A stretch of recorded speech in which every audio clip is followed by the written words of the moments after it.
Elon Musk entered the world on June 28, 1971, in Pretoria, South Africa, a place filled with sunshine, dust, contradictions, and a sense of both opportunity and confinement.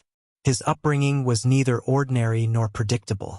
Born to May Musk, a Canadian-South African dietitian and model, and Errol Musk, a South African electromechanical engineer, Elon grew up in a household where intelligence was abundant, but emotional warmth was not always guaranteed. From his earliest years, Elon displayed traits that were sometimes misunderstood by those around him. He was unusually quiet, often drifting deep into thought even in the middle of conversations. His mother would sometimes wave a hand in front of his face because he would phase out, lost inside a world that existed entirely in his own mind. Unknown to others at the time, Elon was busy imagining, calculating, wondering. He found companionship not in people but in information. Books became his closest allies, his teachers, and sometimes his escape.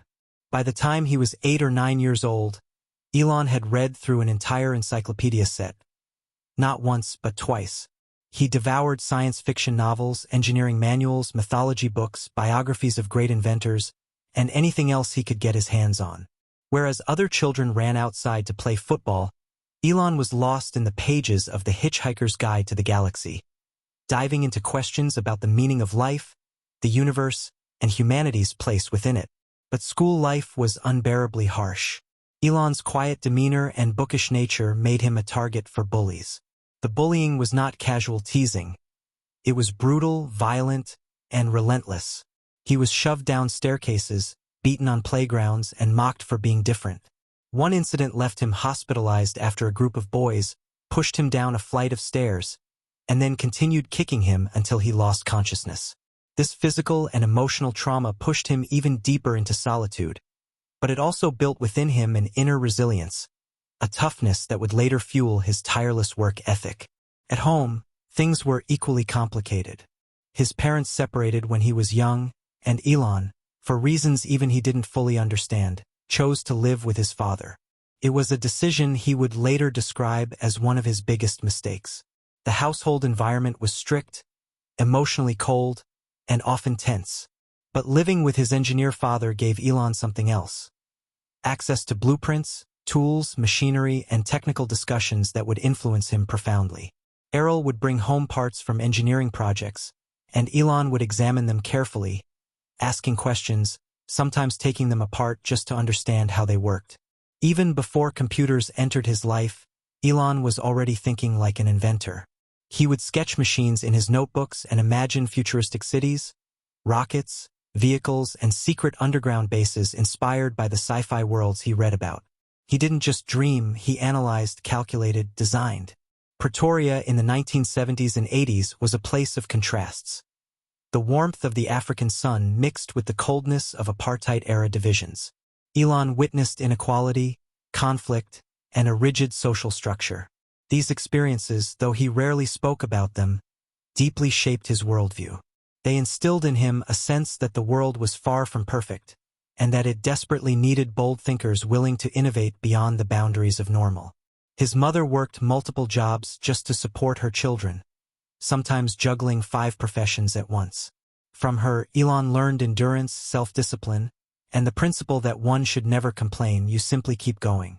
From his father, he absorbed an understanding of mechanical logic and structure. From the books he read, he acquired imagination. And from his painful school experiences, he developed a kind of emotional armor. By age 10, while most children were still discovering hobbies, Elon was on the brink of discovering the thing that would define his life: computers. He had no idea that one single machine, purchased almost casually, would become the doorway through which he would escape South Africa, reshape industries, and eventually attempt to redefine the future of humanity itself. The defining shift in Elon Musk's young life came quietly, almost without ceremony, when he was around 10 years old. His father brought home a strange-looking beige machine, a Commodore VIC-20, one of the earliest personal computers available at the time. To many people, it was little more than a bulky electronic gadget with a keyboard attached. But to Elon, it was as if an alien object had arrived in his bedroom, humming with possibility. The VIC-20 was primitive by modern standards. It had as little as 5 kilobytes of memory, not even enough to store a single modern photo. But for young Elon, this machine wasn't limited. It was infinite. It was a portal. Before this moment, Elon's imagination had been fueled entirely by books. Now he realized he could build the worlds he imagined. The computer came with a programming manual, a thick, dense, technical guide that was supposed to take an average learner 6 months to complete. But Elon was not average. He locked himself in his room, poring over every page, studying every example, every line of basic code. 3 days later, he had completed the entire manual. Not skimmed it, completed it, understood it, mastered it. His parents, like many adults at the time, didn't fully grasp what he was doing. They just saw a quiet boy hunched over a computer for hours, typing commands on a flashing screen. But inside that room, something revolutionary was happening. Elon Musk was learning how to create. The VIC-20 allowed users to program simple games, simulations, and visual effects. Within weeks, Elon was writing scripts that pushed the machine to its limits. He became fascinated with graphics, collision logic, and game mechanics, things that would later form the foundation of modern video game development. When he didn't understand something, he didn't get frustrated. Instead, he experimented. He wrote lines of code, erased them, rewrote them, tested them again. His room became a laboratory where failures didn't discourage him. They thrilled him. One of his earliest achievements was developing a space-themed game called Blaster. The concept was simple. You piloted a tiny ship through space, dodged enemy fire, and destroyed an alien cargo vessel carrying deadly hydrogen bombs. It was basic, pixelated, and crude, but for a 12-year-old self-taught programmer, it was astonishing. He wrote the game entirely in BASIC, line by meticulous line. When he finally finished it, he sent the program to a small magazine called PC and Office Technology. They were impressed enough to purchase the source code for about $500. To an adult, $500 might seem small. To a child in South Africa in the early 1980s, it was enormous, especially for something created with imagination and a computer. That moment planted a powerful thought in Elon's young mind. His ideas could generate real value in the world. But the computer did more than teach him programming. It gave him a refuge. When school life became too painful, when bullies tormented him, when the world felt too harsh, he buried himself in his computer. It was the one place where the rules made sense, where problems had solutions, and where creativity was rewarded instead of punished. He began spending every spare moment tinkering with code. Afternoons transformed into nights, nights into early mornings. His mother would sometimes worry when she found him still awake at 3 a.m., eyes fixed on the glowing screen, typing rapidly. But Elon wasn't just playing. He was learning discipline, persistence, analytical thinking, and the art of breaking problems into pieces. Computers also sparked in him a sense of something larger, something global. Through computer magazines and early tech news, he discovered what was happening in North America, Europe, and Japan. He read about breakthroughs in silicon chips, robotics, gaming consoles, and the first whispers of global networks. He realized quickly that the future of the world would be built on code. But he also discovered something painful. South Africa was not the place where that future was being created. The country was isolated by sanctions and political turmoil. Innovation was slow. Opportunities were scarce. Elon understood that if he wanted to be part of the technological world he saw in magazines, he needed to leave. The computer had not only opened a universe of creativity, it had pointed toward a world beyond his borders. In those quiet hours spent in front of the VIC-20, Elon Musk wasn't just learning to code. He was building a new identity. He was no longer the quiet, bullied child lost in books. He was an inventor, a creator, someone who could shape digital realities from nothing more than logic and imagination. He did not yet know that these nights of coding would one day evolve into innovations in electric cars, reusable rockets, AI technologies, and interplanetary ambitions. But the seeds were planted. The curiosity was burning. The hunger had begun. The computer had opened the door. Now Elon needed to find the world where that door led. By the time Elon Musk reached his mid-teens, his mind had outgrown Pretoria. He could see it clearly. The world he wanted to be part of was not the world he was living in. South Africa in the 1980s was a nation under immense political tension. Apartheid still gripped the country. Opportunities for innovation were limited, and the world outside its borders was evolving far faster than anything he saw around him. Elon felt trapped, both physically and intellectually, like a bird born in a small cage but destined to fly across galaxies. His days were still marked by school, books, and coding, but his nights were filled with dreams of distant places: Silicon Valley, NASA, tech labs, American universities buzzing with genius. Through magazines and newspapers, he followed the rise of Apple, the personal computer revolution, advances in robotics, and the whispers of something called the Internet that few yet understood. To Elon, these were not trends. They were signals, signs of a future being built in real time, far away from the streets he walked every day. But leaving South Africa wasn't simple. The apartheid government required white males to serve in the military, something Elon fundamentally rejected. He saw no purpose in participating in a system he believed was unjust and morally wrong. And beyond the political climate, there was something deeper, a hunger to build, to innovate, to contribute to humanity in ways that simply weren't possible in the environment he was growing up in. He began plotting his escape with the precision of someone planning a large-scale mission. Canada became his target, not because it was glamorous, but because it was a stepping stone to the United States. His mother, May, was born in Canada and held citizenship there, which meant Elon could apply for a Canadian passport.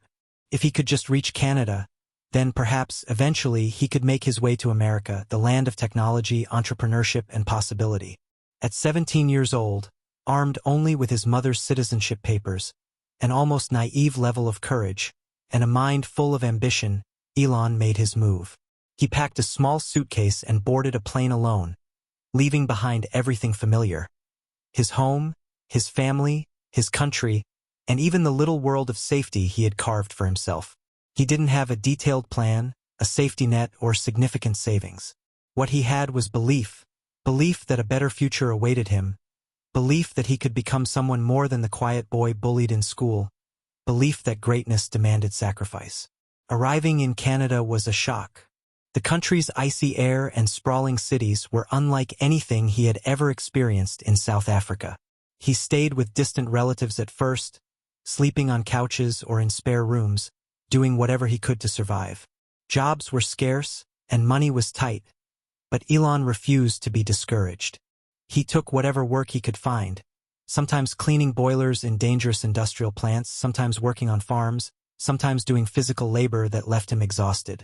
He once spent an entire day knee-deep in a steaming, confined space in a lumber mill, enduring heat and fumes for a small paycheck. These jobs weren't temporary solutions. They were survival. But the hardships toughened him. They stripped away any lingering fears and replaced them with a sense of raw determination. If he could endure this, he told himself, then he could endure anything. And beneath all the labor and exhaustion, the fire inside him never dimmed. At night, after long shifts, he would read, research universities, and think about his next step. He knew that to enter the world of technology, he needed education, not just formal schooling, but exposure to the environments where ideas were born and futures were shaped. Canada, despite the struggles, offered something South Africa never could: freedom. Freedom to move, freedom to study, freedom to dream beyond the borders of politics and violence. Elon enrolled at Queen's University in Kingston, Ontario. It wasn't the end goal, but it was a beginning.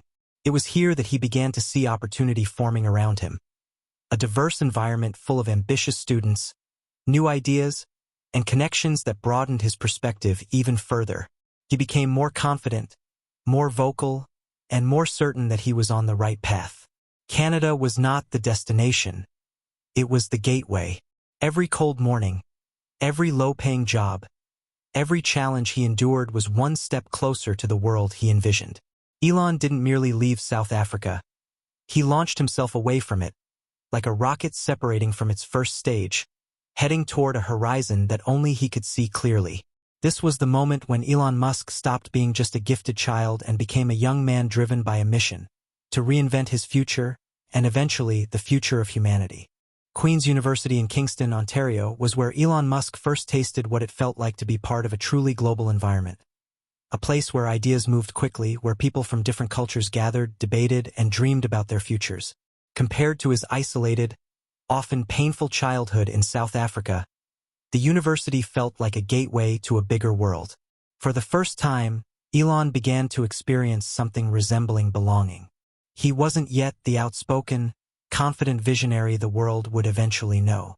At Queen's, he was still quiet, still analytical, still the same introspective thinker, but he was opening up more.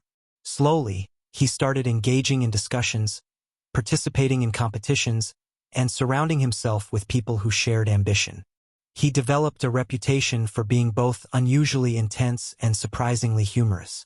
His conversations jumped rapidly from philosophy to physics to business strategy, leaving many of his classmates both intrigued and bewildered.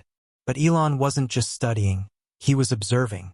He watched how businesses operated, how technology was evolving, how innovation was accelerating across the world. And somewhere deep inside him, a question began taking shape. What is the most powerful way to change the future? After 2 years at Queen's, Elon transferred to the University of Pennsylvania, a decision that would alter the trajectory of his life once again. At Penn, he pursued a dual degree, physics and economics, 2 fields that perfectly mirrored his dual personality. The dreamer who wanted to understand the universe and the strategist who wanted to reshape industries. Physics gave him a way to understand reality at its deepest level. It taught him about energy, motion, materials, and the laws that govern the physical world. Economics gave him the tools to understand markets, human behavior, risk, opportunity, and how ideas can scale to impact millions of people. Together, these 2 disciplines formed a powerful foundation that would later guide him through aerospace engineering, electric vehicles, renewable energy, fintech, and artificial intelligence. During this time, Elon's reading habits intensified. He consumed books about engineering, electric vehicles, early computing systems, space travel, artificial intelligence, and the histories of inventors like Nikola Tesla, Edison, Franklin, and Howard Hughes. Elon wasn't just studying for his degrees. He was studying to understand reality and his place in shaping it. At Penn, his thinking matured. He became more confident about the scope of his ambitions, more certain that his future would involve solving the biggest problems facing humanity. And this led him to identify what he later called his 3 mission-critical areas, industries that would define the future of civilization.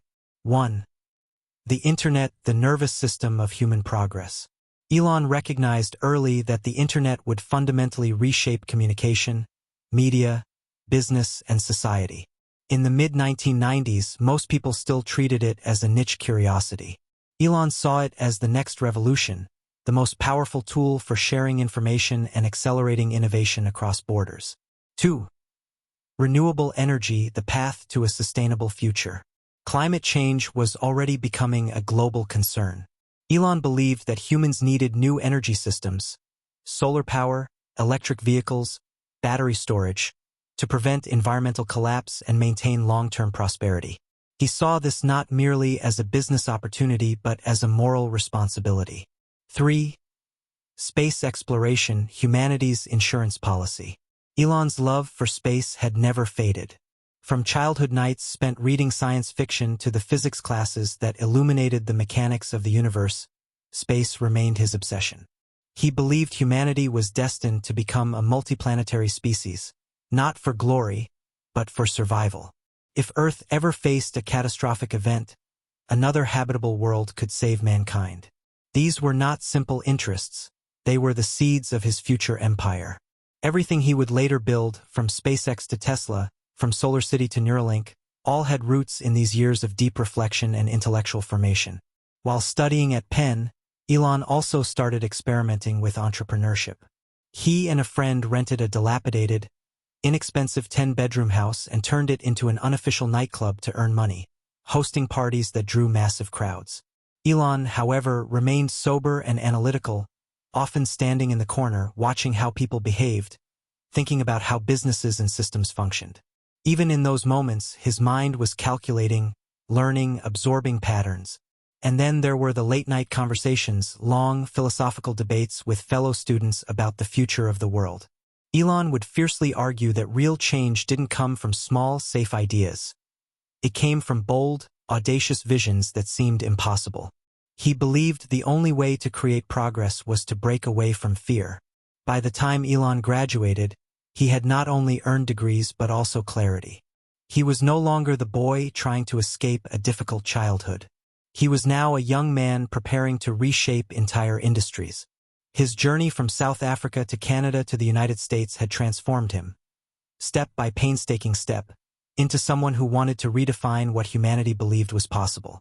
And the moment he entered Silicon Valley after graduation, everything he had learned, imagined, and prepared for would begin to take form. Graduating from the University of Pennsylvania, Elon Musk felt like a rocket sitting on the launch pad, fueled, primed, and waiting for ignition. He understood the future he wanted to build, but he lacked the resources to begin. Silicon Valley, however, was calling him. The mid-1990s were a time of explosive possibility, a digital frontier where young innovators with nothing but ideas and determination were building the foundations of the modern internet. And Elon wanted to be in the center of it.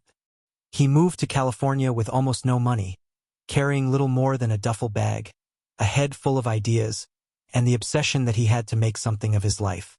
He briefly enrolled in a PhD program in applied physics at Stanford University, but he walked away after just 2 days.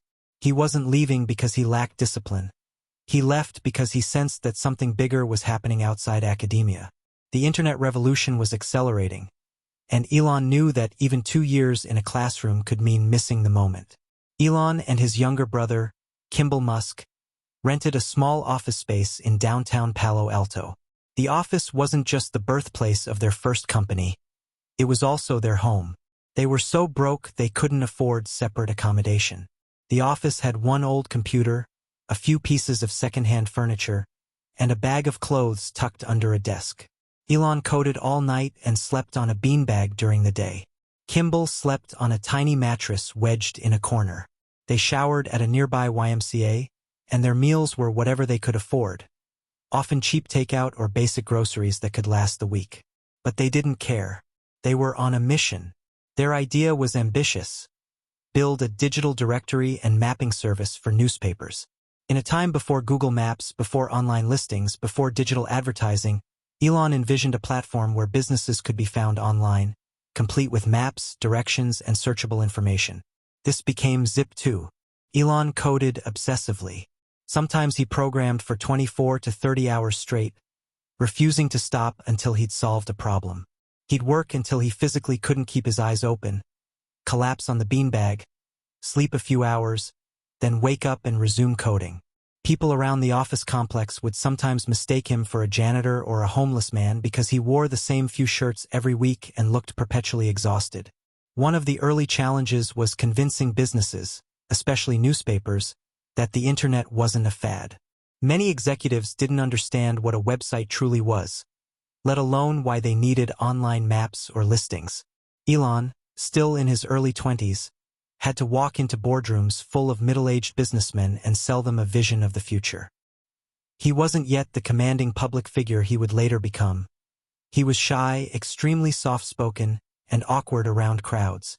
But what he lacked in charisma, he compensated with pure knowledge and passion. Slowly, Zip2 gained traction. The small team Elon and Kimball assembled worked tirelessly, often surviving on adrenaline and hope. They landed their first major client with the New York Times, then others followed, including the Chicago Tribune. These partnerships established Zip2 as one of the earliest companies to digitize newspaper content and local business information. Investors started paying attention, but success brought its own struggles. Some investors doubted Elon's ability to run a company.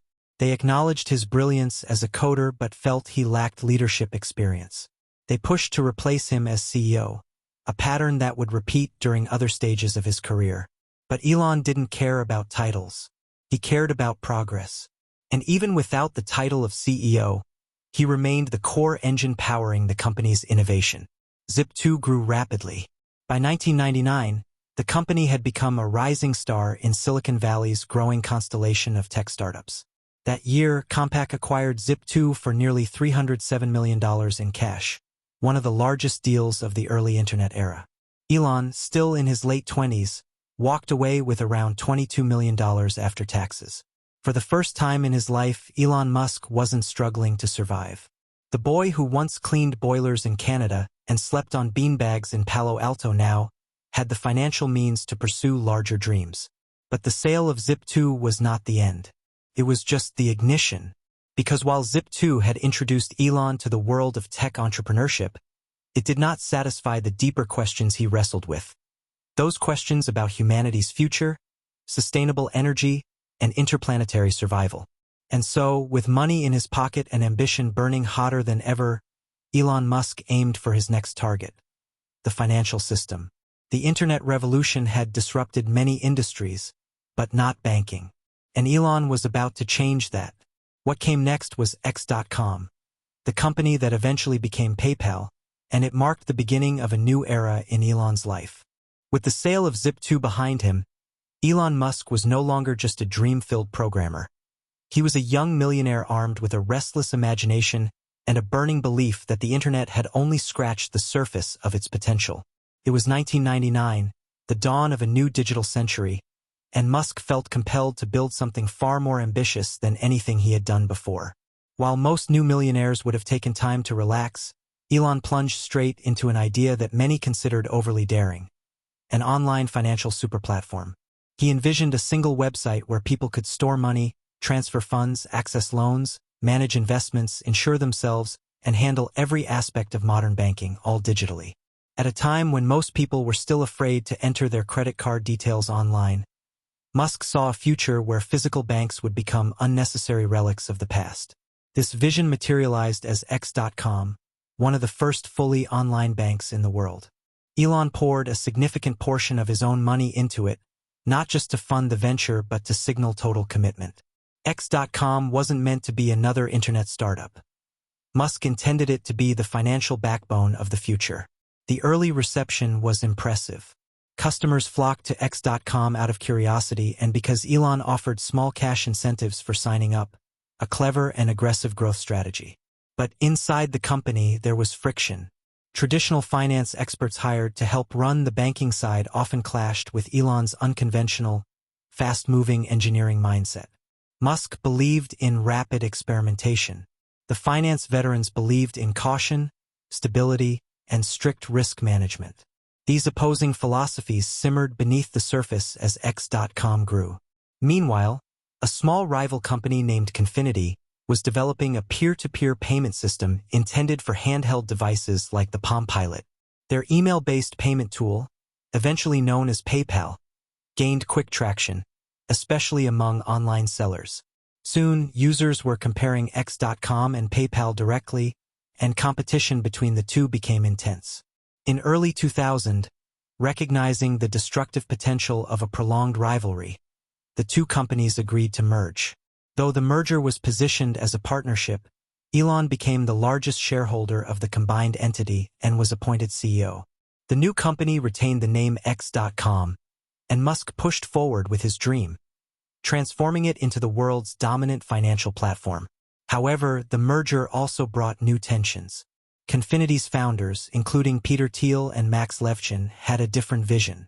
They believed the future lay specifically in digital payments, not the all-encompassing financial ecosystem Musk was trying to build. Elon's insistence on using Microsoft-based systems clashed with Confinity's engineers, who preferred Linux. Internal politics began to intensify. Then came the branding debate, a subtle but powerful battleground. Musk loved the name X.com. To him, it symbolized mystery, possibility, and ambition. But many employees disliked it, arguing that it sounded cold, confusing, or even vaguely associated with adult content. Musk, however, was unwavering. X was more than a name. It was part of his identity as a builder of futuristic systems. Amid these pressures, the company was growing rapidly, but so were the internal disagreements. In late 2000, while Musk was away on his honeymoon, several executives and board members staged a quiet, coordinated move. They voted to replace him as CEO. When Elon returned, he was shocked. The company he had envisioned from scratch was now being steered by someone else, Peter Thiel. The decision was painful, but Musk accepted it. He stayed on as a major shareholder and tried to maintain a positive relationship with the team. Under Thiel's leadership, the company eventually rebranded fully as PayPal, focusing exclusively on online payments rather than Musk's broader vision. This focus paid off. PayPal grew explosively, becoming the preferred payment method for millions of online users and eBay sellers. In 2002, the success culminated in a massive acquisition. eBay bought PayPal for $1.5 billion in stock. Elon, as the largest shareholder, walked away with a transformative fortune, more than enough to fund the next chapter of his ambitions. But the real impact of the X.com/PayPal saga wasn't just financial. It fundamentally shaped Elon Musk as a leader and innovator. He learned the hard realities of corporate politics. He experienced the emotional cost of being removed from his own company. He understood the importance of branding and user perception. He saw how scalability and focus could turn a simple product into a global necessity. And most importantly, he walked away with a sharpened sense of purpose. If he wanted to change the world, he needed companies where his vision couldn't be diluted. The X.com chapter ended with money, lessons, and scars, and those scars would drive Elon toward even bolder frontiers: electric cars, solar energy, and most famously, the dream that would define his career: making humanity a multiplanetary species. After the PayPal chapter closed, Elon Musk found himself standing at yet another crossroads.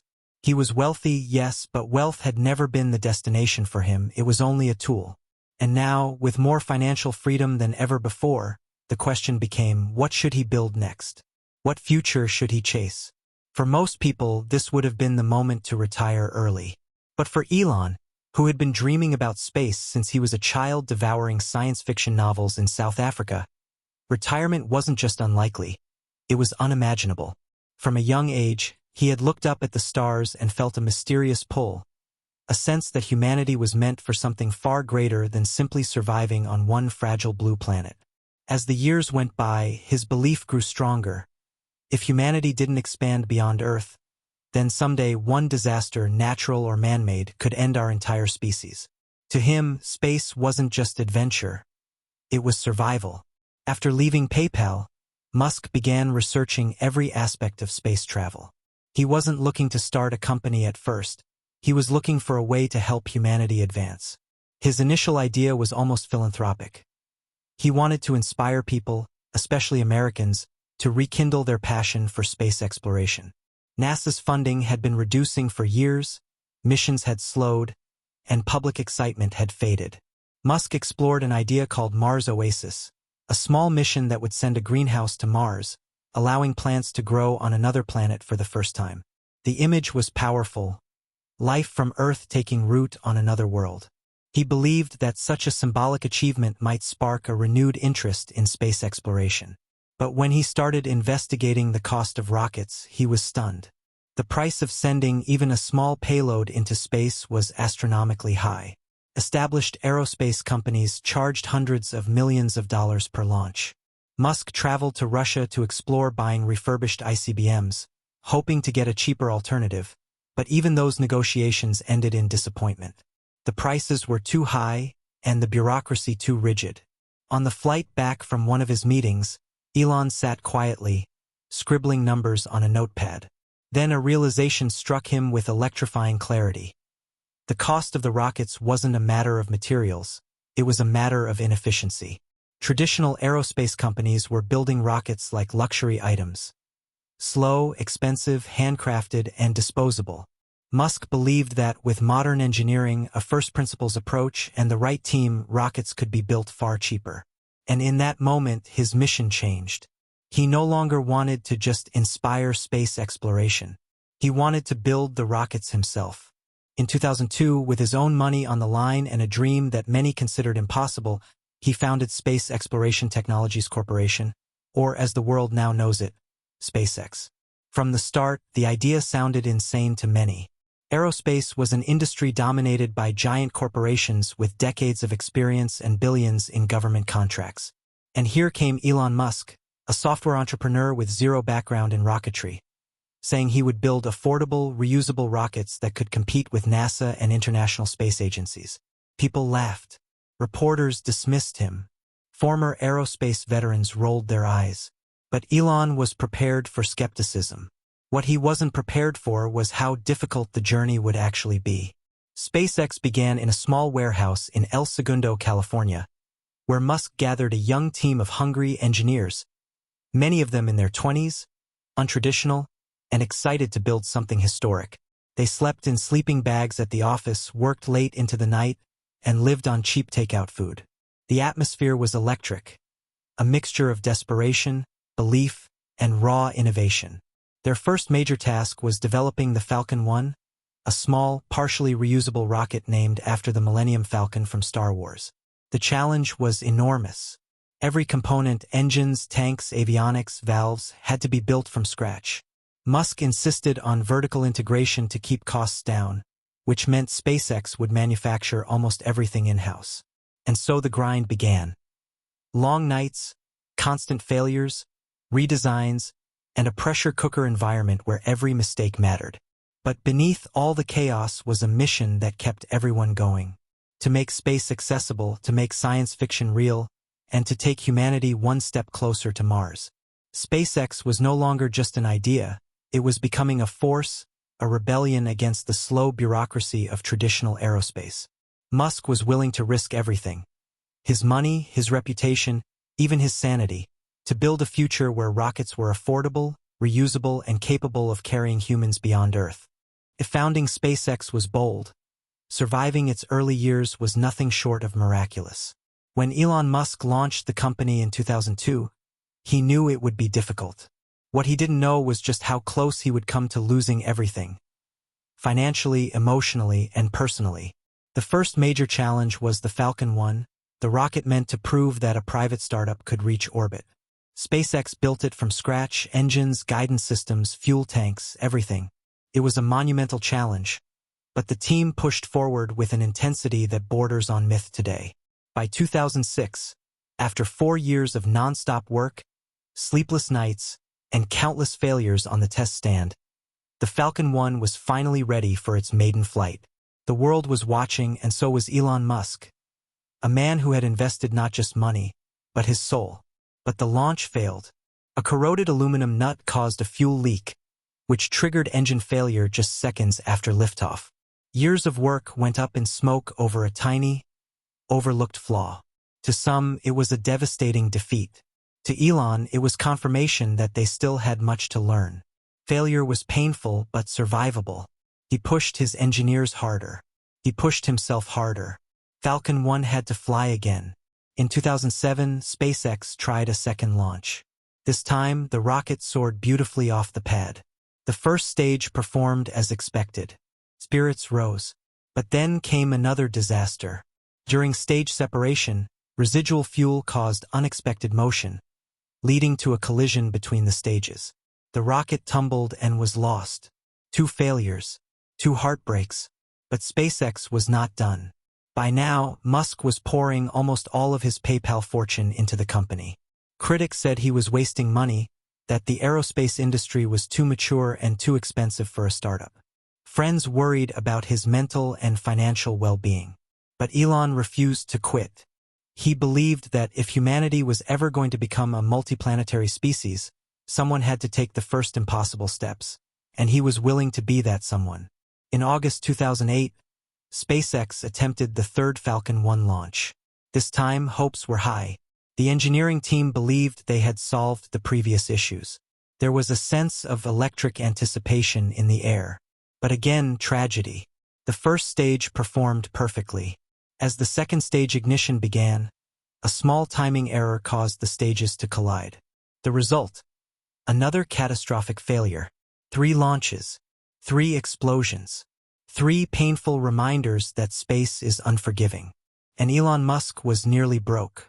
By late 2008, he had invested almost every dollar he had left, both into SpaceX and into Tesla, which was also struggling at the time. He was living on loans. The media mocked him. Competitors dismissed him. Even some employees wondered if it was time to walk away. But Elon Musk refused. Failure, he said, was not an option. If they didn't succeed on the fourth launch, SpaceX would die, and with it, Elon's dream of accessible space travel. Every engineer knew what was at stake. The pressure was crushing. They worked day and night, refining the Falcon 1 down to its smallest bolt. It was their final shot. Then came the day, September 28, 2008. The fourth Falcon 1 rose from the launch pad like a streak of determination. The first stage performed flawlessly. Stage separation was clean. The second stage ignited smoothly. For the first time, everything worked exactly as it should. Minutes later, the rocket reached orbit. SpaceX had done it, the first privately developed, liquid-fueled rocket to reach Earth orbit. Cheers erupted. Engineers cried. Elon Musk collapsed in relief. It was more than a technical achievement. It was a resurrection. That same year, almost as if fate had been waiting for that single success, NASA awarded SpaceX a crucial contract worth hundreds of millions of dollars. The contract was a lifeline. It saved SpaceX financially and validated their achievement in the eyes of the world. Overnight, SpaceX transformed from a failing startup to a serious contender in the space industry. The years of fire had forged something unbreakable. Not just a rocket, but a company culture built on perseverance, intelligence, and absolute refusal to accept defeat. Elon Musk had risked everything, stood at the edge of collapse, and somehow found a way to reclaim victory. And now, with survival assured, SpaceX was ready for its next mission. Building the Falcon 9, creating reusable rockets, partnering with NASA, and proving that private companies could do what once required entire governments. By the early 2010s, Elon Musk had proven what few believed possible. A private company could compete with national space programs. SpaceX had launched the Falcon 9, delivered cargo to the International Space Station, and begun developing reusable rockets, a concept that was once considered science fiction. Musk's vision of reducing the cost of space travel and making humanity multiplanetary was no longer just a dream. It was a tangible, unfolding reality. But space alone wasn't enough. For Elon, the problems facing humanity weren't just about survival beyond Earth. They were about survival on Earth. He believed that climate change, the depletion of fossil fuels, and the environmental damage caused by traditional energy systems threatened civilization itself. And just as he had revolutionized online finance with PayPal, he was determined to transform the automotive industry. Tesla Motors, which Musk joined in 2004, became the vehicle for this vision. Electric cars at the time were widely dismissed as impractical or niche. Most skeptics thought they would never compete with gas-powered vehicles in terms of performance, range, or desirability. But Musk had a strategy. Build a car that people didn't just need to drive, a car they wanted to drive. He poured not only money but relentless energy into Tesla, often putting his own fortune on the line to keep the company alive during its precarious early years. Tesla faced production delays, battery shortages, and near bankruptcy more than once. Musk slept on factory floors, personally inspected assembly lines, and stayed up nights troubleshooting problems. Employees describe a grueling pace, but one charged by Musk's unyielding belief that Tesla wasn't just a company. It was a mission. By 2012, the Model S launched to critical acclaim. It combined cutting-edge technology with high performance, proving that electric vehicles could be luxurious, fast, and desirable.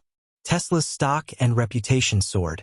Musk's vision for a sustainable future seemed within reach. Meanwhile, SpaceX continued to break records. In 2012, the Dragon spacecraft became the first commercial vehicle to deliver cargo to the International Space Station.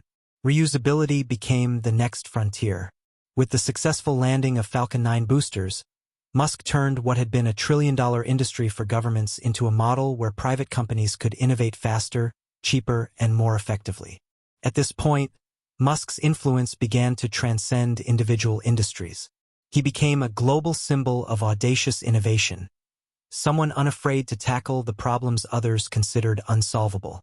Media coverage exploded, painting him as a visionary, a genius, and sometimes a controversial figure. Every tweet, every product announcement, every rocket launch became a headline. Millions followed his work, inspired by his relentless pursuit of the future. And yet, Elon didn't stop there. He launched SolarCity, investing in solar energy to reduce dependence on fossil fuels. Neuralink, exploring the interface between human brains and artificial intelligence. The Boring Company, aiming to revolutionize urban transport, and even conceptualize the Hyperloop, a near-supersonic transportation system. Each venture stemmed from the same principle: solve the world's most pressing problems with technology and vision. Through it all, Musk remained fiercely hands-on. He wasn't a distant CEO. He was involved in engineering, design, strategy, and production. Colleagues describe a man who pushes relentlessly, whose standards seem impossible, yet whose ambition inspires those around him to achieve the extraordinary. By the late 2010s, Elon Musk had become more than an entrepreneur. He had become a global figure representing the intersection of technology, risk-taking, and human ambition. Critics questioned him, rivals tried to imitate him, and the media sometimes painted him as erratic or controversial. Yet no one could deny the tangible results. Rockets in orbit, cars redefining an industry, solar power reaching homes, and a bold plan to colonize Mars inching closer to reality. Elon Musk had transformed from the quiet, bookish boy in Pretoria into one of the most influential technologists of the 21st century. His journey, from reading encyclopedias in solitude, coding on a Commodore VC-20, surviving bullying and adversity, to founding multiple world-changing companies, was now a story of relentless ambition meeting unprecedented achievement. Today, Elon Musk stands as one of the most influential figures of modern technology and entrepreneurship, a man whose vision reaches from the roads we drive on Earth to the stars above. His journey, which began in a small house in Pretoria, South Africa, reading encyclopedias and tinkering with computers, has grown into a life that reshapes industries and challenges humanity to imagine new possibilities. Musk's legacy is complex, layered, and transformative. In space exploration, SpaceX has not only made private spaceflight viable, but has also revolutionized how governments and private companies approach the cosmos. Reusable rockets, Dragon capsules, and the ambitious Starship program are no longer mere concepts. They are realities pushing humanity closer to interplanetary life. His vision of making humans a multiplanetary species is no longer science fiction. It is a plan actively being implemented. On Earth, Musk has reshaped the automotive and energy sectors. Tesla's electric vehicles have set a new standard for performance, safety, and sustainability, forcing traditional car manufacturers to innovate and rethink their own strategies. SolarCity, now integrated into Tesla's energy division, advances the use of renewable energy, and initiatives like the Powerwall and battery storage systems bring practical, sustainable energy solutions into homes and businesses worldwide. Elon's ventures reflect his philosophy. Technology must serve humanity, both today and for the long-term survival of our species. But Musk's influence doesn't stop with cars and rockets. Companies like Neuralink and the Boring Company represent his willingness to explore uncharted territories, from brain-computer interfaces to underground transportation solutions, all with the same audacity and determination that defined his first ventures. Each endeavor reflects a mind that refuses to accept limitations, one that sees problems not as barriers, but as invitations to innovate. Globally, Elon Musk has inspired a generation of engineers, entrepreneurs, and dreamers. Leaders in technology, business, and government increasingly study his approach. The combination of first principles thinking, extreme work ethic, risk tolerance, and visionary ambition. He has shown that success is not merely a product of capital or education, but of relentless curiosity, bold experimentation, and an unwillingness to settle for the possible when the impossible beckons. Yet, Musk's story is also a lesson in human complexity. His journey has been marked by controversy, criticism, and intense scrutiny. Decisions that push boundaries often attract resistance. Musk has faced failed launches, production nightmares, public criticism, and legal challenges. But these struggles have not deterred him. Instead, they have refined his resilience, sharpened his focus, and underscored a central truth: that meaningful change often requires confronting discomfort, risk, and doubt. Looking at his life as a whole, one sees a pattern. A boy fascinated by space and technology, a young man who risked everything to pursue big ideas, and an entrepreneur who turned dreams into realities that now shape the way the world moves, powers itself, and imagines the future. From coding on a Commodore VIC-20 in Pretoria, to launching rockets capable of reaching orbit, to producing electric cars that challenge the world's largest industries, Elon Musk has consistently acted on one belief: the future is not written, it is built. Even today, as he continues to innovate, experiment, and challenge the impossible, Musk's story is far from over. With plans for Mars colonization, the expansion of global sustainable energy, advances in artificial intelligence, and new technological frontiers yet to be defined, Elon Musk remains a living testament to the power of vision, perseverance, and audacity. In the end, his legacy will not be measured only in rockets or cars, money or fame. It will be measured in the way he inspired humanity to think bigger, act bolder, and reach farther than ever before. His journey reminds us that one person, fueled by relentless curiosity and courage, can indeed change the world, and perhaps even the stars themselves. And that's the incredible journey of Elon Musk, from a curious boy in South Africa to a visionary changing the future of technology, space, and energy. His story reminds us that no dream is too big, and no challenge is too great. If you enjoyed this deep dive into the life of one of the world's most ambitious innovators, make sure to hit that subscribe button and join us for more stories that inspire, educate, and amaze.